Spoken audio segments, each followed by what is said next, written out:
Good morning दोस्तों, how are you? I am also fine. Yes sir, Kautilya academy में आपका फिर स्वागत है। आज मैं आपको अधिशोषण के प्रकार और उसके यूजेस, उपयोग पर लेक्चर दूंगा। बहुत अच्छा टॉपिक है, समझ में आ जाता है, सुनने में ही समझ में आ जाता है। देखिए, पढ़ने में जो चीज़ समझ में नहीं आती वो सुनने में समझ में आ जाती है। ये बात आप याद रखना। सुन करके जल्दी याद हो जाता है और पढ़ करके इतना जल्दी याद नहीं होता। तो इसलिए आप मेरी वीडियो को कंटिन्यूअस देखते रहें। केवल आप लोगों की वजह से ही मैं कंटिन्यूअस वीडियो बना रहा हूँ। देखिए, कंटिन्यूअस वीडियो बनाने पर कभी भी व्यूज़ और टाइम, वॉचिंग टाइम नहीं मिलता। ये बात आप भी जानते हैं। केवल व्यूज और वॉचिंग टाइम जो मिलता है ना, वो मिलता है एक स्पेशल फोकस वाले पॉइंट पर। ऐसा पॉइंट बनाओ कि मतलब उस पर दर्शक टूट पड़े। अब जैसे मैं कंटिन्यूअस पढ़ा रहा हूं, इसे कौन देखेगा? केवल 12th क्लास के बच्चे, और वो भी कौन से? केमिस्ट्री के बच्चे। और केमिस्ट्री में भी कौन से बच्चे? जो मुझे जानते हैं। कितने जानते होंगे? मैक्सिमम 100, 200, 500। तो 500 बच्चे भी अगर मुझे देखें तो भी मेरा कोई भला नहीं होने वाला। व्यूज आप देख रहे होंगे 30, 35, 40 आ रहे हैं, फिर भी मैं लगा हुआ हूं। मेरा उद्देश्य यूट्यूब पर कुछ अर्न करने का नहीं है डियर। भगवान की कृपा से बहुत कुछ है। केवल और केवल आपसे जुड़ा रहना मेरा मकसद है। मैं टाइम से अपना सारा काम कर लेता हूं। एक रूटीन वर्क बना हुआ है। लॉकडाउन में आपसे कांटेक्ट में रहता हूं। बस मेरा केवल यह उद्देश्य है। न तो मेरे पर तुम्हारे सब्सक्राइब करने से कोई फर्क पड़ता, न वॉचिंग से कोई फर्क पड़ता। कितने हो तुम? 100, 200, 500। अभी जैसे केआईसी के बैच की बात करें हम, तो वहां केवल और केवल जितने बच्चे हैं उनमें से 30-35 ही चला रहे हैं यूट्यूब को। और 30-35 में से भी रेगुलर स्टूडेंट कितने? 15-20। 15-20 में से भी एक्टिव कितने हैं जो काम करके लाते हैं? मुश्किल से 10। तो इससे कोई फर्क नहीं पड़ रहा बेटा। मैं तो केवल आपका भला हो जाए, आप मुझे याद करें, मैं आपसे जुड़ा रहूं, बस केवल इतना सा उद्देश्य है। मेरा शौक है पढ़ाना, रहा नहीं जा रहा। इतने दिन हो गए अपने इतने समय के टीचिंग काल में। अब हम 2-3 महीने से, ये 3 महीने ऐसे हैं जिनमें मैं स्टूडेंट से अलग रहा हूं। आज तक कभी भी स्टूडेंट से अलग नहीं रहा।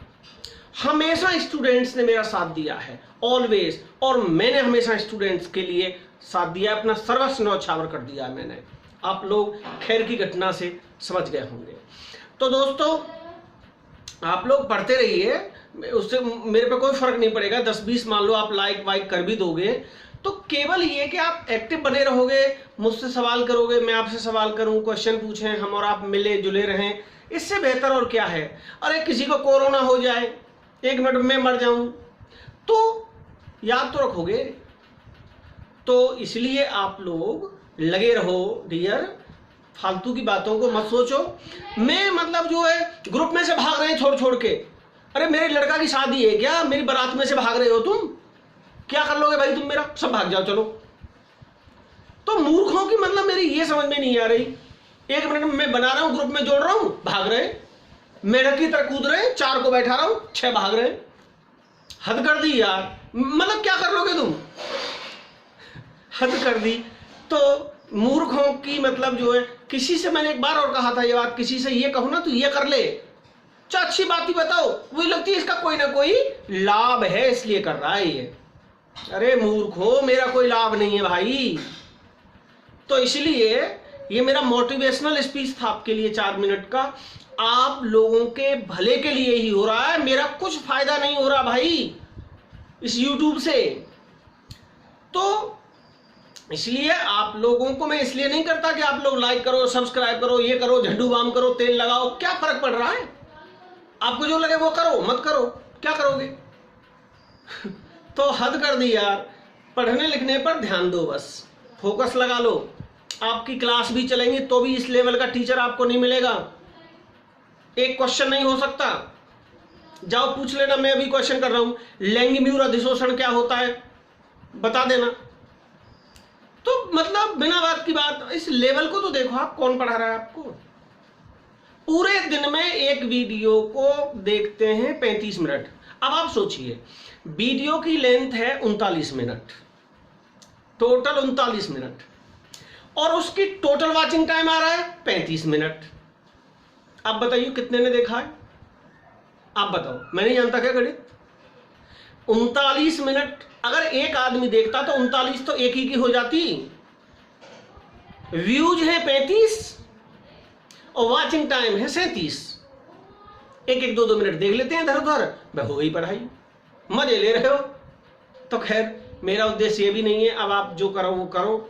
मैं तो केवल अपना यादगार के लिए ऑलवेज यूट्यूब पर मेरे वीडियो पड़े रहेंगे, मेरे बच्चे भी देखेंगे, मेरे जो पोते पोतियां होंगे वो देखेंगे हमारे दादाजी पढ़ा रहे हैं। मैं तो इसलिए डाल रहा हूं भैया, जो तुम्हें दिखे वो करो। ओके, तो आज का मेरा टॉपिक है अधिशोषण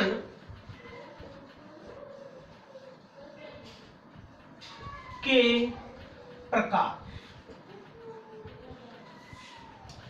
अधिशोष्य एवं अधिशोषक। आप जानते हो ना अधिशोष्य क्या है? अधिशोष्य है जो जमा होता है जाकर के, जैसे चौक पर स्याही जमा हो गई तो बेटा स्याही है अधिशोष्य।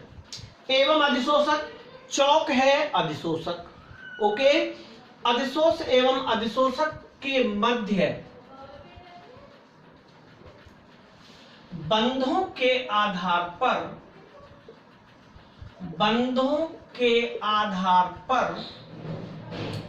अधिशोषण निम्न 2 प्रकार का होता है। अधिशोषण कितने प्रकार का होता है? 2 प्रकार का होता है। वो दोनों जो जुड़े हुए हैं, चौक पर आकर के स्याही जुड़ी है बेटा, तो स्याही और चौक के मध्य जो बॉन्डिंग हो रही है ना, वो किस टाइप की बॉन्डिंग है? वो वीक बॉन्डिंग है। वीक मींस कमजोर बंधन है, और एक प्रबल बॉन्डिंग है। 2 तरह की बॉन्डिंग हुआ करती है। वीक बॉन्डिंग को कहते हैं वान डर वाल्स फोर्स। वान डर वाल्स बल आपने पढ़े होंगे, बहुत कमजोर बल होते हैं। और एक होते हैं केमिकल बॉन्डिंग, वो प्रबल होते हैं, वो मजबूत होते हैं। तो प्रबल और दुर्बल बंधों के आधार पर अधिशोषण को 2 भागों में बांटा गया है। 2 भाग कौन कौन से हैं बेटा? एक है भौतिक अधिशोषण और दूसरा है रासायनिक अधिशोषण। भौतिक अधिशोषण और रासायनिक अधिशोषण 2 प्रकार का ये अधिशोषण होता है दोस्तों। तो ये बात आपको याद रखनी है। अब मैं पहले वाला अधिशोषण लेता हूं, भौतिक अधिशोषण।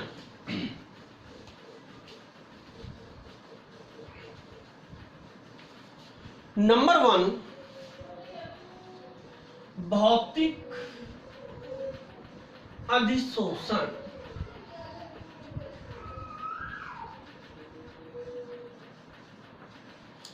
Physical adsorption.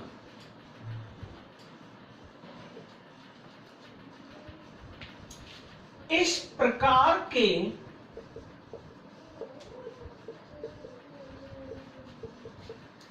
अधिशोषण में अधिशोष्य एवं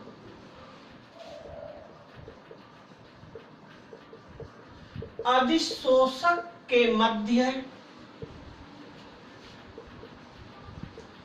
वान डर वाल्स बल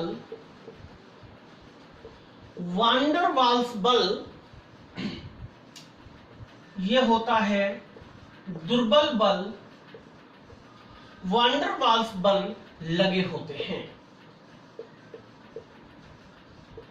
वान डर वाल्स बल लगे होते हैं। ये जो है उच्च ताप एवं इस प्रकार का अधिशोषण उच्च ताप एवं निम्न दाब द्वारा हटाया जा सकता है, पृथक किया जा सकता है।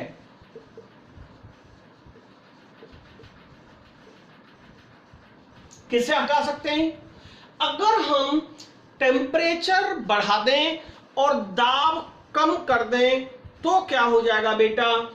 तो उसका विशोषण हो जाएगा। तो आपसे पूछे कि भौतिक अधिशोषण को किस प्रकार से विशोषण किया जा सकता है, तो आप कहेंगे उच्च ताप एवं निम्न दाब द्वारा इसे पृथक किया जा सकता है। और दोस्तों, भौतिक अधिशोषण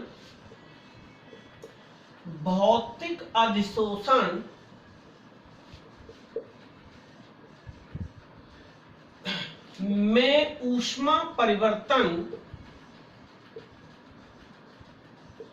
बहुत कम 20 से 40 किलोजूल होता है। 20 से 40 किलोजूल पर मोल होता है। भौतिक अधिशोषण में ऊष्मा का परिवर्तन, ये बात आपको याद रखनी है, 20 से 40 किलोजूल पर मोल होता है, ये बात आपको याद रखनी है। और इसकी प्रकृति विशिष्ट नहीं होती और यह आसानी से हटाया जा सकता है और फिर दोबारा लगाया जा सकता है, कोई नया पदार्थ नहीं बनता, इसलिए यह उत्क्रमणीय प्रक्रिया है। तो याद रखना है दोस्तों, जो भौतिक अधिशोषण है, भौतिक अधिशोषण किस प्रकार का है, तो ये बात आपको याद रखनी है कि भौतिक जो अधिशोषण है वो जो है वान डर वाल्स बलों के द्वारा बना होता है। इसके ऊष्मा परिवर्तन बहुत कम होता है, 20 से 40 किलोजूल पर मोल होता है, यह उत्क्रमणीय होता है और आसानी से इसे डिसॉर्प्शन विशोषण किया जा सकता है। भूलोगे तो नहीं बेटा। इसके बाद में आता है अब अगला रासायनिक अधिशोषण।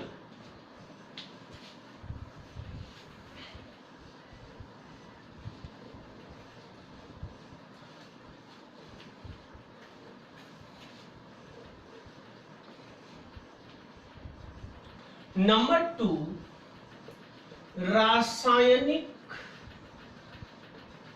अधिशोषण, केमिकल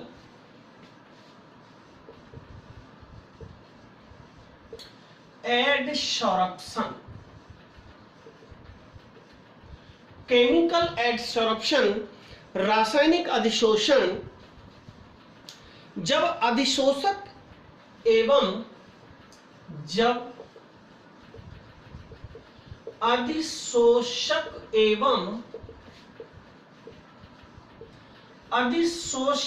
के मध्य रासायनिक बंधन होता है। कैसा बंधन होता है बेटा? रासायनिक केमिकल बॉन्डिंग, रासायनिक बंधन होता है, तो इस प्रकार के अधिशोषण को रासायनिक अधिशोषण कहते हैं। यह प्रबल बंधन होता है। ये जो बंधन होता है बेटा कैसा होता है? भौतिक जो होता था वो दुर्बल होता था वान डर वाल्स फोर्स की वजह से। इसमें केमिकल बॉन्डिंग होती है, इसलिए प्रबल बंधन होता है, जिसे पृथक नहीं किया जा सकता इसे पृथक नहीं किया जा सकता। किसको? इस प्रकार के बंधन को, क्योंकि नए यौगिकों का निर्माण होता है। इस प्रक्रिया में नए यौगिकों का निर्माण होता है। ऊष्मा परिवर्तन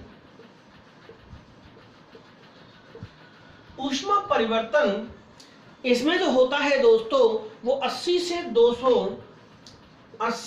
240 किलो जूल पर मोल होता है। इसमें जो ऊष्मा परिवर्तन होता है वो 80 से 240 किलो जूल पर मोल होता है। और इसमें मैंने आपको बताई थी, यह कैसा होता है? अनुत्क्रमणीय होता है। ये दोस्तों अनुत्क्रमणीय होता है। तो अब मैं इन दोनों में आपको डिफरेंस बता रहा हूं। उसमें जो ऊष्मा परिवर्तन था 20 से 40 किलो जूल पर मोल था, इसमें 80 से 240 किलो जूल पर मोल का परिवर्तन है।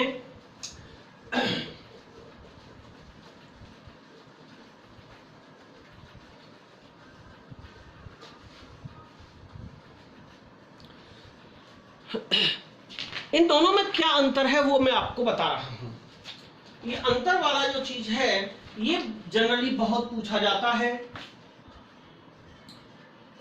भौतिक अधिशोषण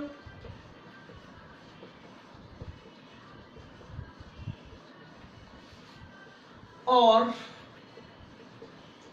रासायनिक अधिशोषण।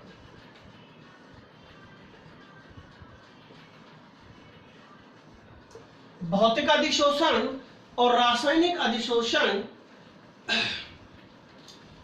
इनमें अधिशोष्य एवं अधिशोषक के मध्य वांडर वाल्स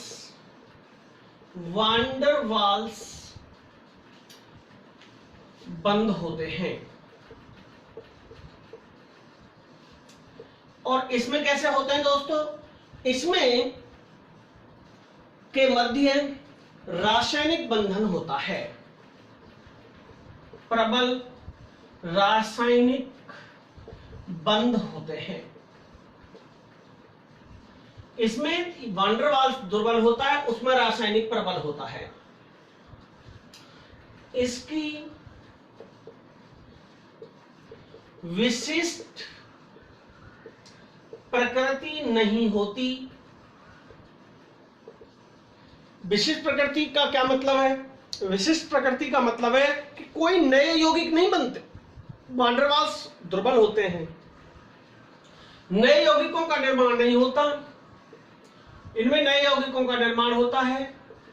इनकी प्रकृति विशिष्ट होती है। तीसरा,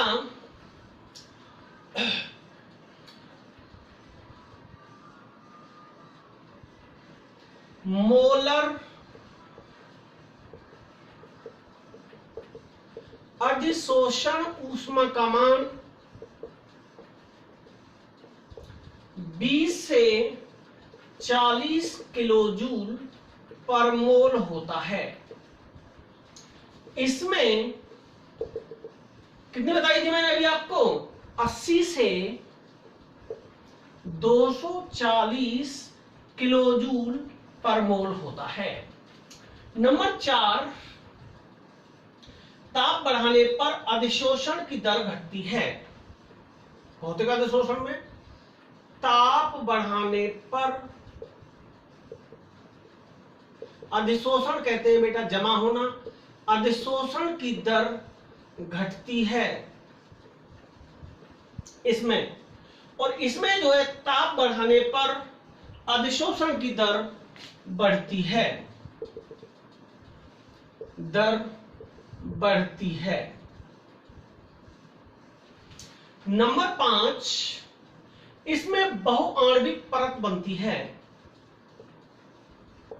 इसमें बहुआण्विक परत बनती है। इसमें बहुआण्विक नहीं बनती, एक आणविक परत का निर्माण होता है। इसमें बहुआण्विक का होता था। ये जो है आपको मैंने बताया ही था, ये उत्क्रमणीय होता है और ये अनुत्क्रमणीय होता है। अब देखिए बेटा, इसमें बहुआण्विक और एक आणविक परत का क्या मतलब है।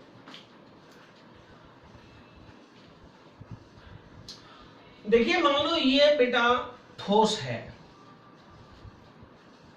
अंतर समझना, मल्टी सेल्यूलर और यूनिसेल्यूलर में डिफरेंस बता रहा हूं। बहुआण्विक परत का मतलब है इस पे ये जो अधिशोषण होगा ना, यहां ये सॉलिड है, ये ठोस है, जिसे अधिशोषक कहते हैं। तो दोस्तों इस तरीके से एक परत तो ये जम गई इसके,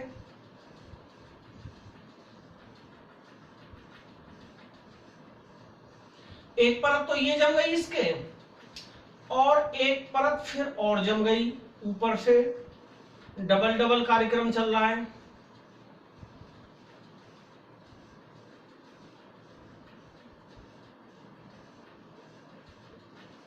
और भी बहुत सारी बन सकती हैं। समझो बात को आप लोग। इसका मतलब है बहुआण्विक परत, इसके ऊपर बहुत सारी परतें जमा हो रही हैं।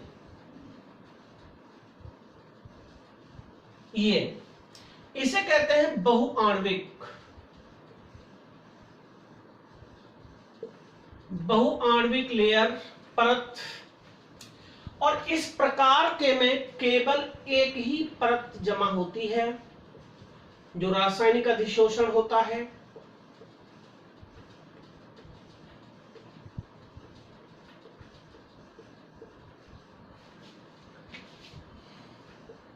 तो रासायनिक अधिशोषण में बेटा आप ध्यान रखना, नए यौगिकों का निर्माण होता है, इसलिए यह अभिक्रिया एक ही दिशा में जाके खत्म हो जाती है, रासायनिक अधिशोषण।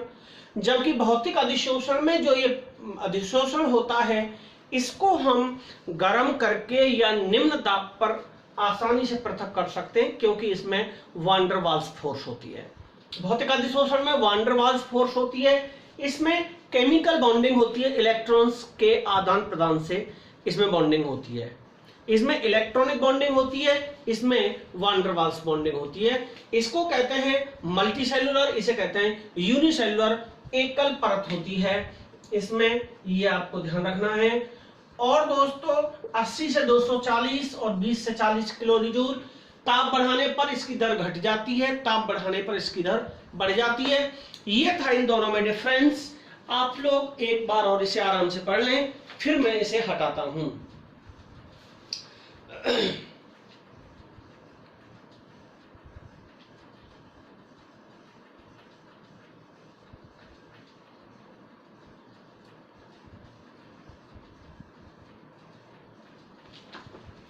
हो गया दोस्तों।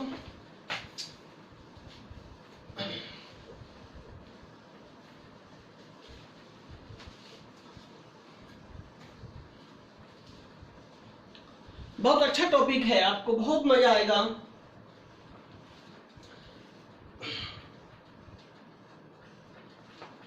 अधिशोषण को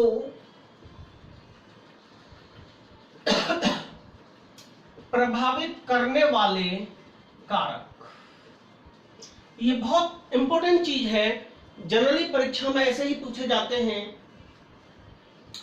पहला कारक है अधिशोष्य की प्रकृति। अधिशोष्य आप जानते हैं, अधिशोष्य वो होता है बेटा जो उस पर आके जमा होता है, जो गैस जमा हो रही है, द्रव जमा हो रही है, अधिशोषण हो रहा है, वो उसकी नेचर किस प्रकार की है, ये बात आपको देखनी है।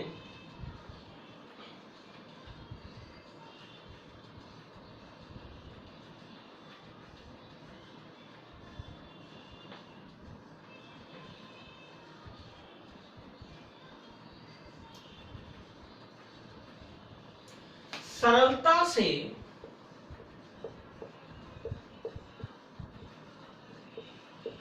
द्रवित होने वाली, सरलता से द्रवित होने वाली गैसें जैसे SO2, HCl, CO2, NH3 आदि स्थायी गैसों, स्थायी गैस कौन कौन सी होती हैं? जैसे हाइड्रोजन एक ही प्रकार के जिसमें होते हैं, N2 आदि स्थायी गैसों की अपेक्षा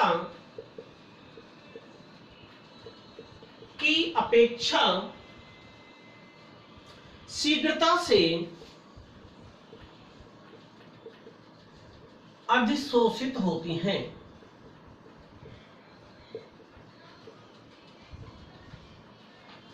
तो देखिए, यह आपसे पूछा जा सकता है, या मैं यहां उदाहरण देके बताता हूं आपको। 1 ग्राम चारकोल पर, चारकोल कहते हैं जो जातत्व कोयला होता है, लकड़ी से जला के जो बनाया जाता है, पर गैसों के अधिशोषण का क्रम ये है दोस्तों।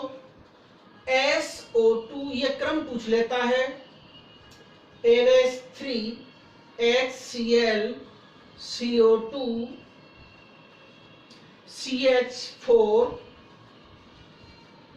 मेथेन। अब इनके बाद में फिर अब कार्बन मोनोऑक्साइड, उतरती हुई गैसें आएंगी, N2, H2। ये जो है, जिन गैसों का निर्माण एक से अधिक प्रकार के परमाणुओं द्वारा होता है, उनकी अधिशोषण क्षमता ज्यादा होती है। जिसमें एक ही प्रकार के होते हैं, उनकी अधिशोषण क्षमता कम होती है। इसके बाद में आता है, ये तो हो गया अधिशोष्य की प्रकृति। अधिशोष की प्रकृति में यह बात याद रखनी है आपको, सरलता से द्रवित होने वाली गैसें शीघ्रता से अधिशोषित होती हैं। सरलता से द्रवित होने वाली गैसें शीघ्रता से अधिशोषित होती हैं। ओके दोस्तों, इसके बाद में आता है नंबर 2। इसके बाद में आता है बेटा नंबर 2, अधिशोषक का पृष्ठीय क्षेत्रफल। नंबर 2, अधिशोषक का पृष्ठीय क्षेत्रफल। अधिशोषक का पृष्ठीय क्षेत्रफल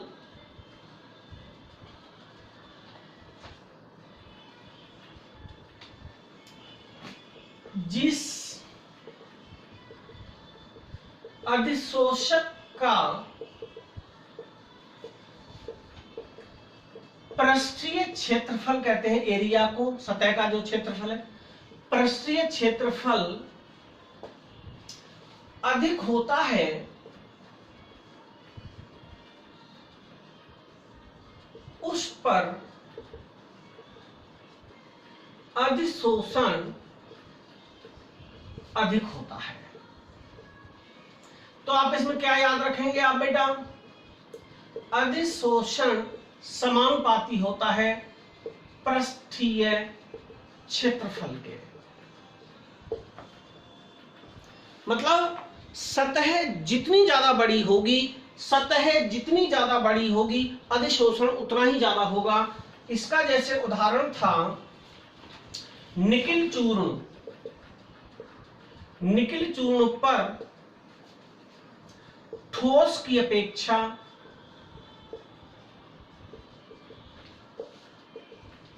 अधिक अधिशोषण होता है, अधिक अधिशोषण होता है। क्यों होता है बताना, कि जो निकल का चूर्ण है ना, चूर्ण कल बताया था मैंने, एक तो पीस करके डस्ट बना दी, उसका चूर्ण बना दिया, तो चूर्ण का क्षेत्रफल बढ़ जाएगा, उस पर अधिशोषण गैस का ज्यादा होगा, और गोला होगा उसका तो क्षेत्रफल कम होगा, कम जमा होगा, अधिशोषण घट जाएगा। तो दोस्तों याद रखना, इसका क्रम ये पूछ लिया जाता है। कोलॉइड जो पदार्थ होते हैं, इसी में आप कोलॉइड भी पढ़ेंगे, कोलॉइड का क्षेत्रफल ज्यादा होता है। कोलॉइड अवस्था में अगर पीडी हो, उस पर ज्यादा अधिशोषण होगा, उससे कम होता है पीटी पर, धातु है ये, उससे कम होता है एयू पर, सबसे कम होता है निकिल पर। ये अधिशोषक पदार्थ है पैडेमियम और ये। तो अगर ये कोलॉइड अवस्था में हो, ये भी कोलॉइड हो, ये भी कोलॉइड हो, ये भी कोलॉइड हो, ये भी कोलॉइड हो, कोलॉइड का मतलब गोंद जैसे लिक्विड हो, गोंद के समान, तो सबसे ज्यादा इसका होता है पैडेमियम का। नंबर तीसरा होता है बेटा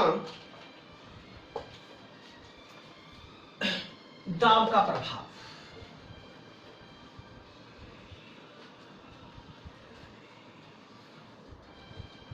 नंबर 3 होता है दाब का प्रभाव। देखिए अधिशोषण पर दाब जो है बहुत अधिक प्रभाव डालता है, बहुत अधिक प्रभाव डालता है। कौन? दाब। तो देखिए दाब के प्रभाव को समझाने के लिए फ्रायंग, ये साइंटिस्ट का नाम है, फ्राइंडलिक नामक रसायनज्ञ ने अधिशोषण पर दाब का प्रभाव समझाया। इन्होंने क्या समझाया? नंबर 1, निम्न दाब पर, 3 प्रकार के दाब होते हैं।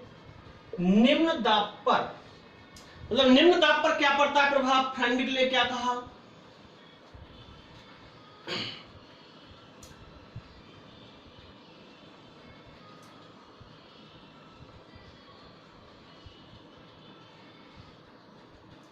निम्न दाब पर X/m, आपको याद रखना है, मैं बताऊंगा X/m क्या होता है।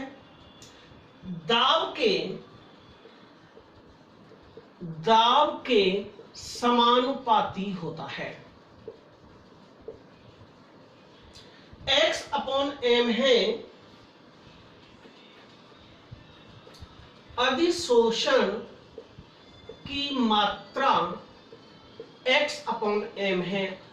निम्न दाब पर उसने क्या कहा था? फ्राइंडलिक ने, बेटा भूल मत जाना, अधिशोषण की मात्रा X/m दाब के समानुपाती होती है। तो सूत्र क्या हो जाएगा आपका?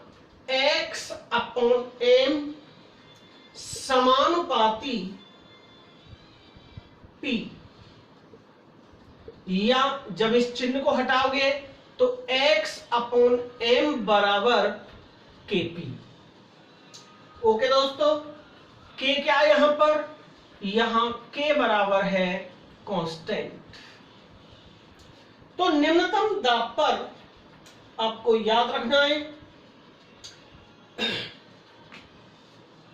निम्न दाब पर ग्राफ एक सरल रेखा प्राप्त होता है। मतलब इस तरीके से, यहां X/m है, अधिशोषण की मात्रा है, और ये दाब है। जैसे जैसे आप दाब बढ़ाएंगे अधिशोषण की मात्रा भी बढ़ेगी। ये निम्न दाब पर फ्राइंडलिक ने ये ग्राफ बनाया, आप इसे भूल मत जाना। ओके दोस्तों, सीधी रेखा प्राप्त होती है। तो निम्न दाब पर क्या होता है? X/m समानुपाती होता है किसके? P के। भूल मत जाना, निम्न दाब पर। सीधी रेखा प्राप्त होती है। यह बात फ्राइंडलिक ने बताई थी। इसके बाद में आती है बेटा उच्च दाब पर। फ्राइंडलिक ने उच्च दाब के लिए क्या बताया? उच्च दाब पर, उच्च दाब पर क्या हो जाता है? क्षैतिज हो जाता है। इसका अर्थ है कि x अपॉन m पर दाब का कोई प्रभाव नहीं पड़ता। अधिशोषण की मात्रा, अधिशोषण की मात्रा पर उच्च दाब का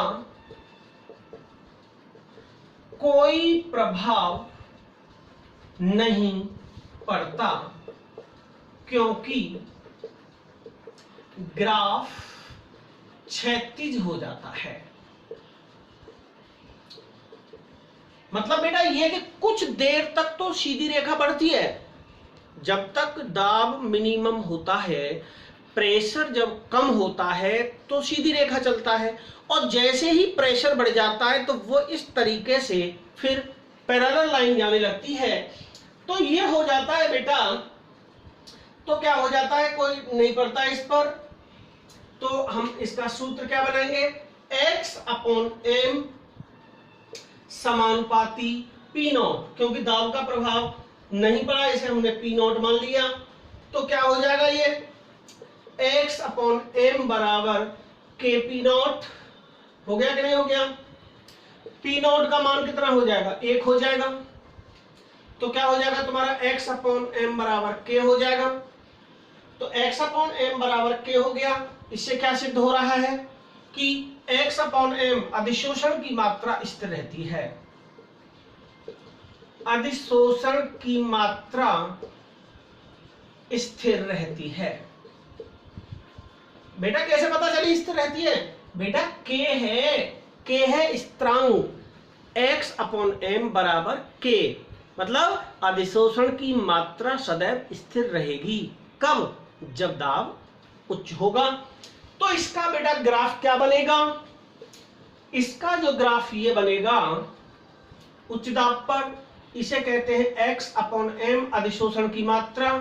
इधर है प्रेशर बढ़ रहा है, तो निम्न दाब पर कुछ देर तो बढ़ेगा और फिर इस तरीके से पैरेलल हो जाएगा, ये हो जाएगा। तो क्या कहेंगे? x अपॉन m समानुपाती P नॉट। ये हो गया उच्च दाब पर। भूलोगे तो नहीं, उच्च दाब पर ये ग्राफ बनेगा बेटा, ध्यान कर लो। इसके बाद में आता है नंबर 3, निम्न दाब हो गया, उच्च दाब हो गया। अब आता है मध्यम दाब पर। मध्यम दाब पर, मध्यम दाब पर क्या होता है? x अपॉन m का मान दाब P के घातांक पर निर्भर करता है, जिसका मान 0 से 1 के मध्य होता है। x अपॉन m का मान दाब P के घातांक, P के घातांक, जो घात के ऊपर अंक लगा हुआ है, घातांक पर निर्भर करता है। घातांक पर निर्भर करता है, जिसका मान 0 से, घातांक का मान, जिसका मान 0 से 1, 0 से 1 के मध्य होता है। 0 से 1 के मध्य होता है। तो क्या हो जाएगा? x अपॉन m समानुपाती P 1 अपॉन n। तो क्या लिख सकते हैं? x अपॉन m बराबर k P 1 upon n। Okay दोस्तों, n तथा k, यहां n तथा k स्थिरांक हैं। n तथा k स्थिरांक हैं। ओके, इनका मान अधिशोषित व अधिशोषण की प्रकृति पर निर्भर करता है। तो अब देखिए हम इस समीकरण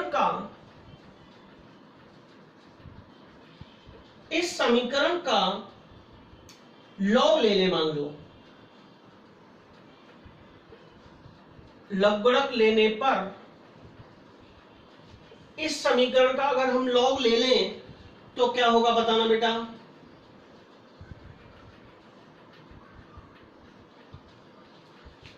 लॉग एक्स एम बराबर लॉग के प्लस घात जो है नीचे आ जाएगी गुणा में लॉग पी हो जाएगा कि नहीं हो जाएगा। इसका लॉग लेने पर ये बना, इसे फ्राइंडलिक, इस समीकरण को फ्राइंडलिक अधिशोषण समतापी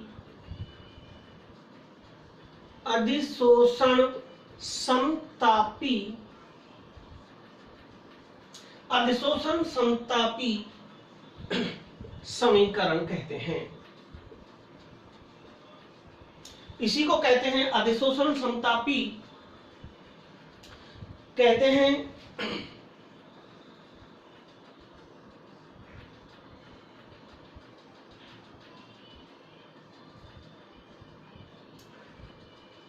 तो बेटा आप समझ गए होंगे मैंने क्या कहा है।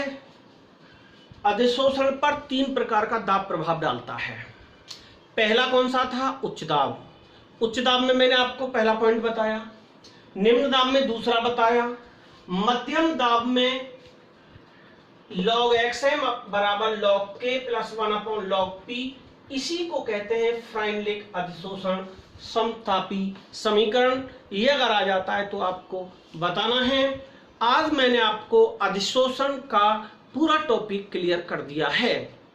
ओके दोस्तों, तो ये क्योंकि आप पहली बार पढ़ रहे हैं इसलिए आपको थोड़ा सा टिपिकल लगेगा। 2 बार वीडियो आप देख लेना टाइम से, गैप से, तो आपको 100% समझ में आ जाएगा। बहुत ही सरलतम तरीके से मैंने पढ़ा है, पूरी थ्योरी मैंने नहीं लिखी, बस केवल आपको समीकरण याद रखना है। x/m का मान किस पर निर्भर करता है?